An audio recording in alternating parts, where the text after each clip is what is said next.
forget, or even with AI, we will always want the personal touch. The essence is we're marketing to people, not robots. True.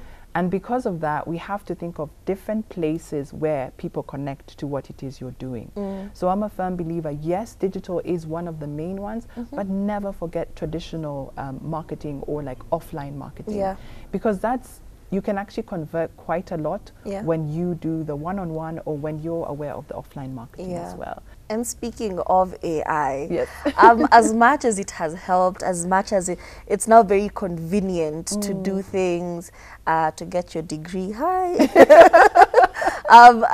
Do you think it now poses a threat, or especially for jobs for most of us? Do you think, especially in Kenya or rather in Africa, a lot of us will be made redundant by AI? We've even seen them try to introduce AI models and everything. So you're thinking, me who's been dieting for 3 months and then, you know, I'm just replaced by AI. Do you think it's a good thing, or do you think it's very risky and very scary for most creatives out there?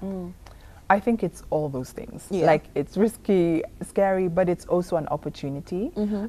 With AI, I feel like just the way social media at some point was seen like it's going to replace some people's jobs, I think AI is a tool. And so it's how you use that specific tool. Hello and welcome to yet another episode of The Millionaire Mind. My name is Turife. Now, the focus of this show is highlighting women in business, the milestones we have made, the mistakes we have made, the remedies, the lessons learned, and pretty much the future, what the future holds for us. And joining us today, I have Olivia Ambani, and she'll be taking us through her journey and telling us a bit about marketing. Yeah? Yes. Thank you very much for joining us. Please introduce yourself and tell us what you do. Feel free to not leave out any detail. We want to know everything there is about Olivia. Thank you so much. Firstly, thank you so much for having me. Thank you. You're welcome. So, as you said, my name is Olivia Ambani. I'm a marketing consultant and also a singer-songwriter. Oh, okay. Yes, and I do both full-time, so it's interesting navigating that. And I absolutely love marketing. I'm those people who ended up doing marketing because I used to talk about it all the time. I would see different opportunities. But also being a singer-songwriter has helped me be a better marketer because I understand like the different things entrepreneurs are going through, like you're balancing trying to have a personal brand or promote something, and then you're trying to find money, and so marketing tends to be bottom of the list. Yeah. So because of that experience of being a musician, I'm able to be more empathetic with my clients. And just, I absolutely love that I get to do both at the same time. Okay. So you mentioned marketing, and immediately I'm thinking, first of all, you look like Sage. Are you guys related? Has anyone told you that before? It happens all the time.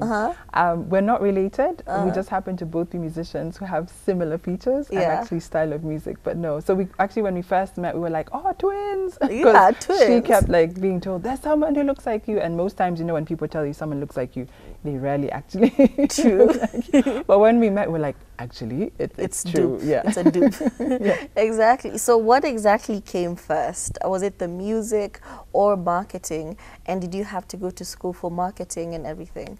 Yeah, so music came first. That's always been my first love. I sang in schools, and I was fortunate enough to go to schools where like the arts were really encouraged. So music came first. But then when I was actually working at different places, because I studied to be a graphic designer.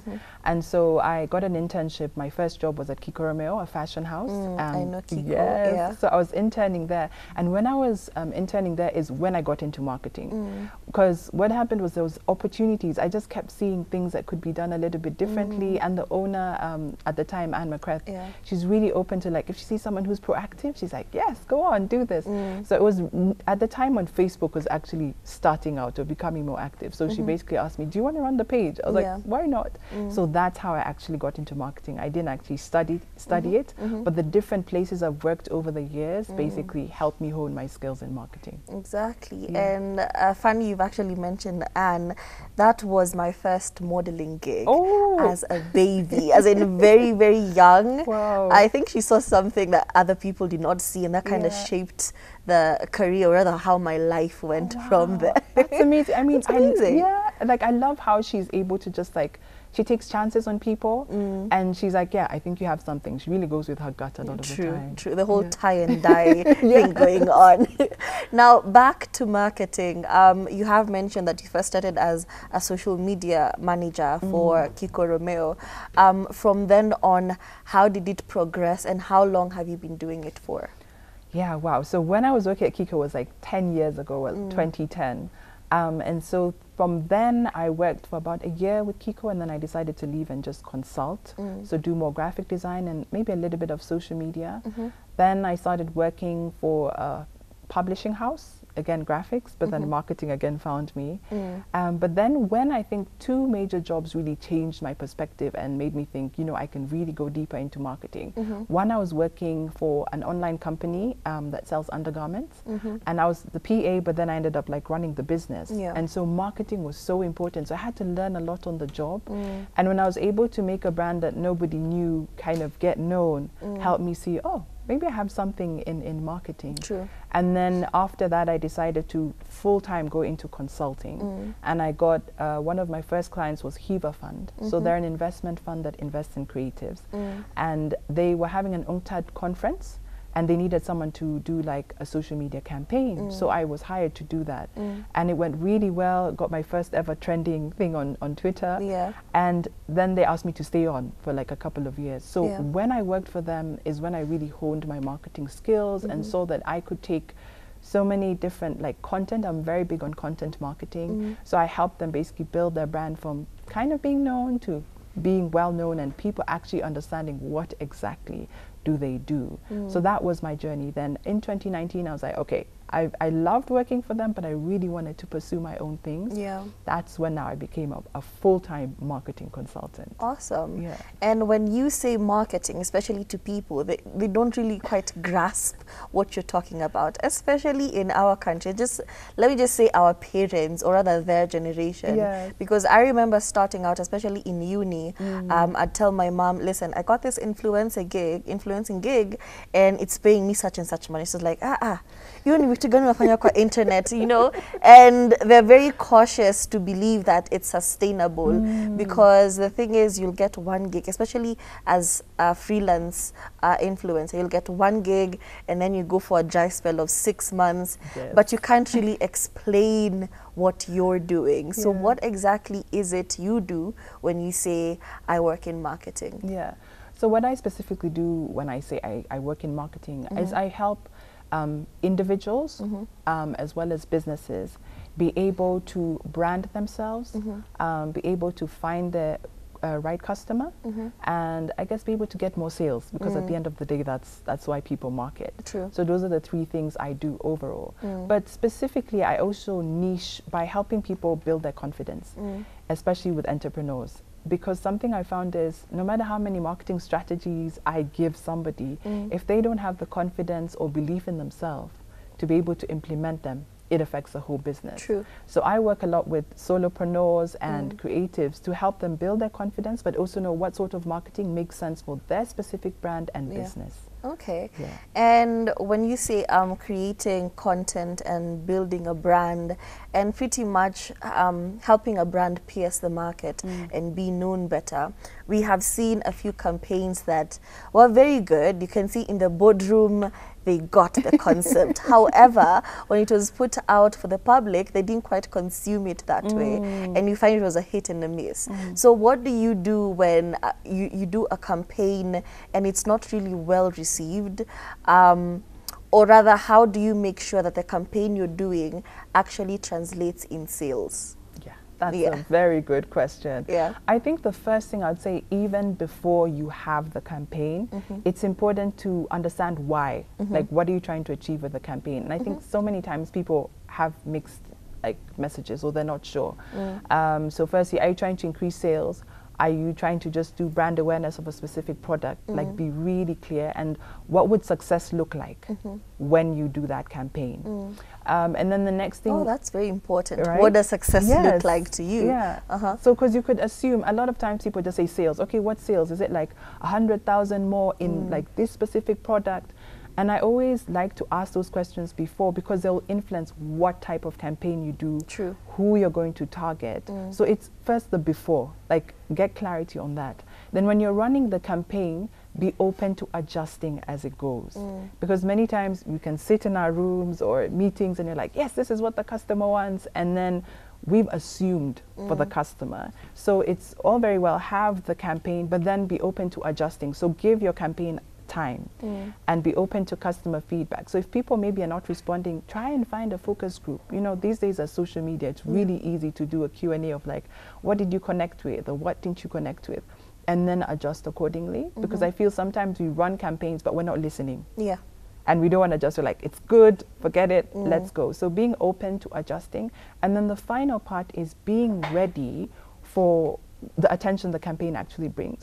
So sometimes the campaign was actually successful, but we didn't just close the deal. Like the business didn't close the deal. Maybe somebody wasn't picking the phones, or the number you put on the campaign is out of service, or the website is down. So just being ready for when you have the customers or interested customers come to you, what are you going to do with them? Do you have the content or the information ready to actually convert them? Awesome. Yeah. And you have spoken about, you know, the job you will do for the client.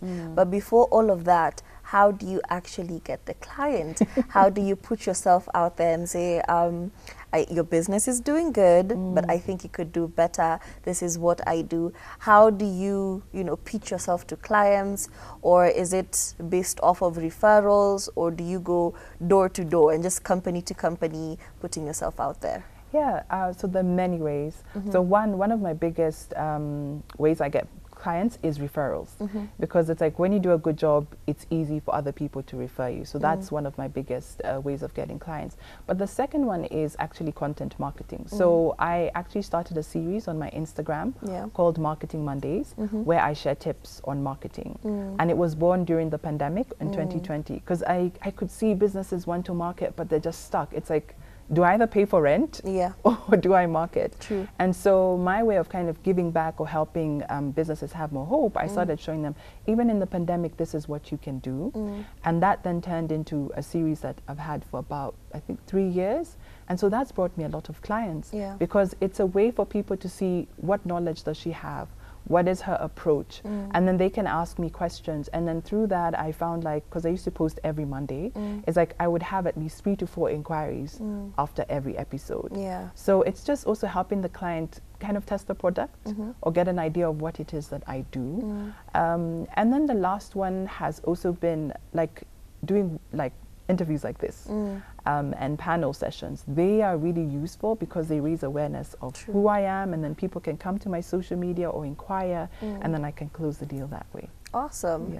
And over time, we have seen the gradual shift from, you know, physical marketing to now digital marketing.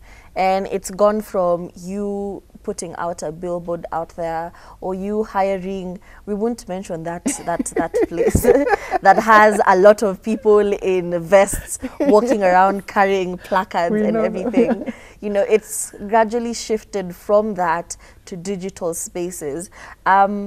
But do you think it is too fast of a transition right now? Because you find there's a whole niche, there's a whole gap of people who don't get to see your products, who don't get to see the services you're providing because you've shifted entirely to digital marketing. So do we still need to, you know, have that balance, or the rest should keep up with what we're doing? I'm a firm believer in having both, because I think no matter how digital we get, or even with AI, we will always want the personal touch. The essence is we're marketing to people, not robots. True. And because of that, we have to think of different places where people connect to what it is you're doing. So I'm a firm believer, yes, digital is one of the main ones, but never forget traditional marketing or like offline marketing. Because that's, you can actually convert quite a lot when you do the one-on-one or when you're aware of the offline marketing as well. So I'm a big believer in have a combo of both. And speaking of AI, as much as it has helped, as much as it's now very convenient to do things, to get your degree, Do you think it now poses a threat, or especially for jobs for most of us? Do you think, especially in Kenya or rather in Africa, a lot of us will be made redundant by AI? We've even seen them try to introduce AI models and everything. So you're thinking, me who's been dieting for 3 months and then, you know, I'm just replaced by AI. Do you think it's a good thing, or do you think it's very risky and very scary for most creatives out there? I think it's all those things. Yeah. Like, it's risky, scary, but it's also an opportunity. With AI, I feel like just the way social media at some point was seen like it's going to replace some people's jobs, I think AI is a tool. And so it's how you use that specific tool. Yeah. And just when you're looking at your specific industry, how can you leverage AI? I think that's the question I would ask. Yeah. Even for me, I'm still learning it and seeing how does it make sense for me. But I think ultimately we should never forget, as I said, we are people. And I think most things always have full circle. True. So I think AI will go through its transition, be amazing, but I have a feeling that we'll all come back to wanting to see people and connect with people one-on-one, because I feel that's something, especially during COVID, we really learned the hard way. We really did. We were like, where am I? We were so used to, like, okay, before you can meet someone, you can go down the street, and then when you couldn't do it for like a year or two, you realized, oh my goodness, I took this for granted. Yeah. So as much as AI, yes, is powerful, is useful, I feel like the human element will always be important, because again, AI needs human element to actually, that's, I believe, the basis of it. Like, you have to base it from something, and then it, you know, it takes a life of its own. Exactly. So I think when it comes to AI, maybe just research and see how you can use it as a tool for you. Yes, it is scary, I will not lie. True. But just like most changes in life, there is a scary part, but there's also the opportunity. Okay. And a big part of marketing is the proof of concept, pretty much showing this is what I have achieved so far. So if you do not mind, could you please share with us your most significant achievement thus far? You know, it's pretty much what you use to leverage yourself to clients. You know what, that was me. I did that. Yeah. I think one of the biggest ones was when I worked with Hiva Fund. So when I was there, I remember they weren't really sharing what they were doing. Like, they were doing a lot of great things, but nobody really knew. Yeah. So it went from people being like, oh, okay, they're a fund, I guess they give money, to people being really clear about what it is they do. And actually, when they were pitching for really big funding, they were actually told your communication is what helped you get this massive funding. Yeah. So that was, I guess, one of the biggest proof of concept. Like, to take a brand from kind of being relatively known to being really effective to actually getting really big money. Yeah. So that's proof of concept. And then the second one for me really is just the different entrepreneurs who've come to me and said, I now have the confidence to talk about my business. Yeah. I now have the confidence to actually invest money in my business. That to me is probably the biggest proof of concept. Exactly. Because, you know, once you impact one person, you know, they're hiring people, and it's just a ripple-on effect. Yeah. So that for me has been the two main ones. Awesome. Yeah. And now let's talk about influencer marketing. Yeah. It's very rampant. It's very big right now. How effective is it, and what is the downside of influencer marketing? I think influencer marketing, firstly, is really amazing, and it's on the rise because it taps into our human need to connect and to want to follow people. So I think that's really brilliant. How effective is it? It's 50-50. There are many things that go into it being effective. So there's two ways. First, you as a company or brand, when you're picking someone, you need to pick someone who's in your industry, or at least talks about things in your industry. And number two, who has an audience you actually want. Because someone could have 1 million followers, but it's not your target audience. So then it's wasted. And then thirdly, I think this is the part a lot of people miss, is being really clear with the influencer you're working with. What are my expectations? Like, I want sales, I want people to go to my Instagram, or this Brand is awareness. right. Yeah. And so when you're clear with that, also having like an agreement, whether it's an email or what, like, these are the deliverables. We'll have 3 posts at this time. And obviously you don't want to police the influencer, because they understand their brand, they know their target audience, hopefully, and so you can get the return on investment. But it's good for you to be clear, so they know these are the expectations, and hopefully depending on which influencer you reach out to, they can say, okay, yes, that can work for me, or no. Yeah. And also being open to that, because most influencers know their audience. So sometimes a brand will be like, no, but this is what I want. But the influencer is trying to tell you, I know my audience. They will not approach, I mean, they'll not accept this in this way. True. And then also, I guess, in terms of the influencer, is also being aware and comfortable saying no. You know, I understand we all want to make money and, you know, the big clients, but make sure that that brand aligns with what it is that you want to do and will not lose the trust of your audience, because once that goes, then the impact is really, it's really if hard it's to no make. longer organic, it just looks like you're pushing something for the sake of. Your audience can tell. Yeah. So I think it's, you know, 50-50. And I think just also for both parties to understand like what they each want to get and be open to communicating and adjusting as they go along. Okay. Yeah. And now a challenge that us, the audience, have been facing, especially, it's a challenge, especially when it comes to you guys, is where we see the same faces and the same influencers across all campaigns. It's like influencer A is a hair and makeup influencer. At the same time, she's doing alcohol and cocktails. She is also doing cars and everything. Why is that a thing right now? Because I do believe there's so many creators in very different sectors, but they're never really seen or picked out or given these opportunities, and these opportunities are given to the same people. So it's always the same people that we see everywhere, even on advertisements. So what really is the problem going on? That's a fantastic question. Yeah. And I also have a frustration with that. Yeah. I think one of the main elements is the fact that different people who are in the decision-making process of these influencers have a very, let me say, limited mindset in terms of who can do certain campaigns. And I've been on the receiving end of it personally. So I also sometimes do influencer marketing where they're like, unless you have this many followers, we won't even consider you. So a lot of times people first look at follow count, and I understand why, but that's not the only thing. Yeah. You could have someone, or micro-influencers sometimes have more engaged audiences than even people with bigger accounts or bigger followers. So number one, it's actually us as marketers to be open to seeing, do these people actually have engaged followers, not just numbers.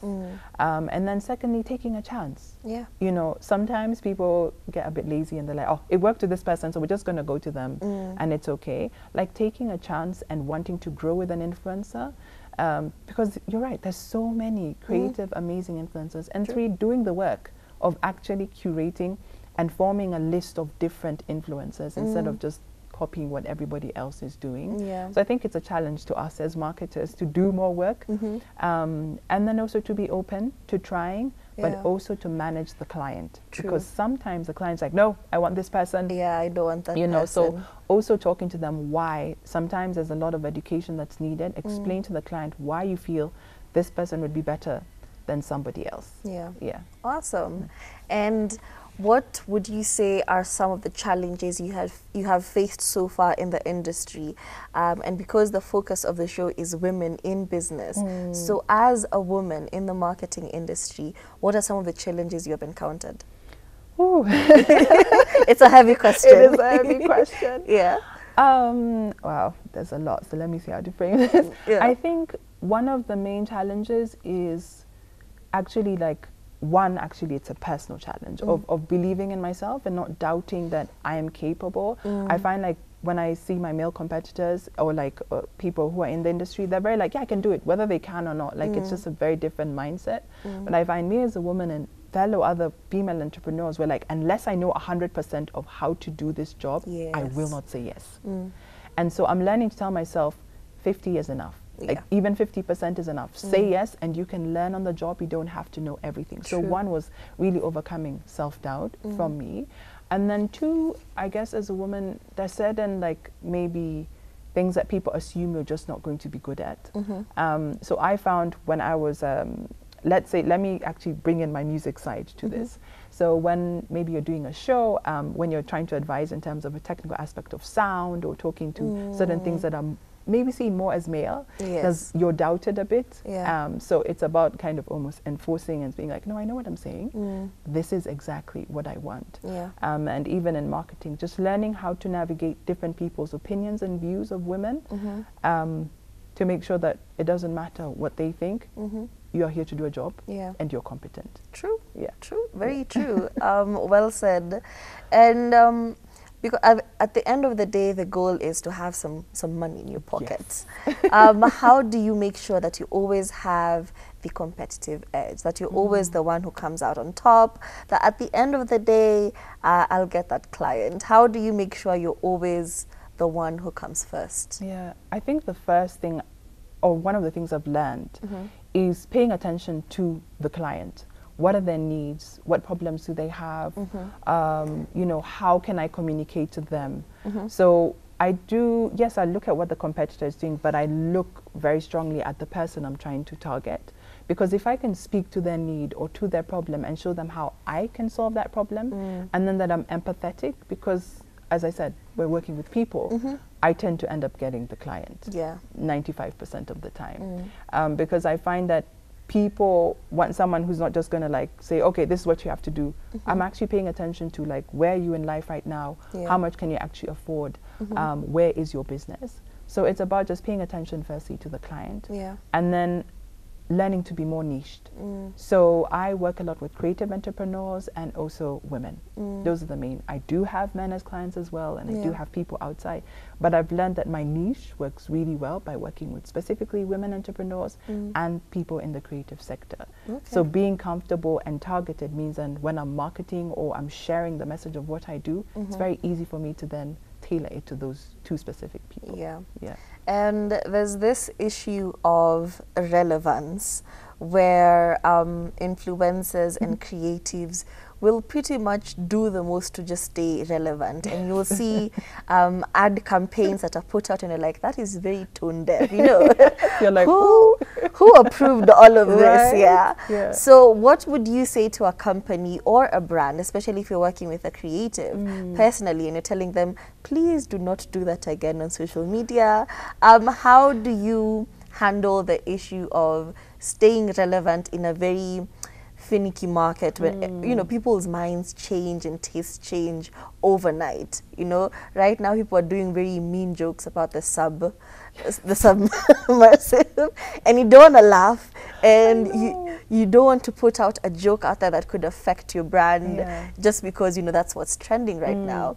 So now, how do you stay relevant while still retaining a clean brand? That's a powerful question. I think the first thing is trends will come and go. That's the first thing to understand. And some trends will make sense for your business, some just won't. But it comes down to understanding, like, what are the values of your business? What is it that you're trying to communicate? And so asking yourself those questions will help you see, do I really need to jump onto this trend or not? And then to understand that jumping onto trends is not the only way for you to make sales or to be relevant. Actually being comfortable with the slow grow can actually give you more sales in the long run than being like, okay, I'm going to jump onto this trend. Because you can get the attention, yes, but can you convert, or will it actually convert? Can you capitalize Exactly, on it? can you capitalize? And then what sort of attention are you going to get? You know, you could get 10,000 people viewing, but it was such negative comments. So then, was that worth it? I know people say all PR is good PR. It's neither here or there. Because then you have a lot of work to then change their minds and be like, I know this is what we said, but actually this is what we mean. Like, just double work. So I think, look at the trends. Do they make sense for your brand? And if they do, even the tone you use, like, it's like talking to a person. Like, would you talk like that to somebody? Like, how would it come off to that person? And always remembering that human element will actually help us stay relevant and also stay on picking the trends that make sense for your business. Okay, and I feel like a big part of marketing is also PR. So now, how do you deal with, you know, sometimes we make a boo-boo, we put out a statement out there and it's not received very well. So now, how do you deal with the negativity or the downside of a campaign you've done effectively in a way that it sounds very sincere? It doesn't sound like you just put it into an AI prompt and it and this is your statement. So now, how do you make sure that everyone else feels like you are remorseful for what you have done. You will fix the issue. If it was a bad product, you will recall the products and it'll actually be effective. How do you deal with the negativity side? So I think a couple of steps. The first one is acknowledging, look, we did make a mistake, and we are sorry. So the words and how you actually customize that message, because as you said, you can read press releases or comments and you're like, this just has no emotion. Like, so make sure that you actually maybe even quote some of the things, and then, you know, the language that you use is actually empathetic, and say that I am sorry. But then the most powerful thing of turning it around is what actions you take. Like, and then talk about those actions. So say we have met and we've taken on your feedback, and so now we're developing new fabric, or we're actually having like different terms and conditions with, you know, our employees. And then when you've actually implemented it, show us how does that actually look like. Because you could do the statement, then you do all these things in private, and then we have no idea. So I think it's a 3-step, like publicly apologize, actually show what steps you're going to do, and then show us publicly, like, this is what we actually did. This is how we've learned. And then maybe turn that around, because sometimes bad PR can work for you depending on how you spin it. So in terms of saying, because of, you know, this process went through, we are open to your feedback. So here's an email, or here's a line that you can call to basically send feedback to us, so that we can make sure that we're always serving you better. Awesome. And we never have enough time on the show, but it was a very fun conversation. I really loved having you here. Thank you. But as we are winding up, do you have a parting shot? Yes, I think my parting shot is, regardless of what it is that you're marketing, remember you're always marketing to people. So how do you want to make them feel? What do you want them to think about your brand? And if you think of the human element, you'll be able to market really well. Awesome. And now, facing this camera, tell us where people can find you and just pretty much get to know you better. Your socials. Great. So you can find me on pretty much all social media platforms under Olivia Ambani, but the main ones that you can search are on Instagram, Twitter, and also on Facebook. So if you just search for Olivia Ambani, you'll be able to find all my social media platforms, and send me a message. You know, if you have any marketing questions as well, I have an amazing series called Marketing Mondays on Instagram, where you can learn quite a lot on marketing. Thank you so much for joining us. Thank you for the very educational conversation. Thank you. My name is Turife. That's all the time we had for you today, and we will see you next week.